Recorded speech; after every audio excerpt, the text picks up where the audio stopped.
21 anyos nga junior high school student nadangat sa Tambalanan human kini Dunggaba sa usa ka 36 anyos nga lalaki sa Purok Thunder, Barangay Babag, Lapu-Lapu City, pasado alas 9 kagabi. Base sa investigasyon sa Lapu-Lapu City Police, kalit lang nisuong ang suspect sa dapit, diin nag-istambay ang biktima ug dayon nanunggab. Nahiagom og 5 kasama dinunggaban sa nagkadaiyang bahin sa lawas ang biktima. Kinsa padayon pa karong nagpaalim sa Tambalanan.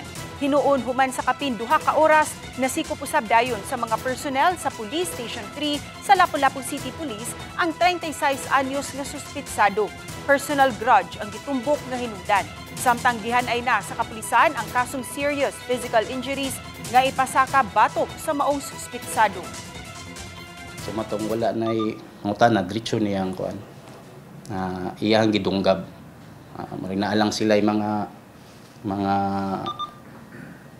naglalis lang na ikuan. So nagid siya ka ng pagdumot man ba ang ato ang suspect.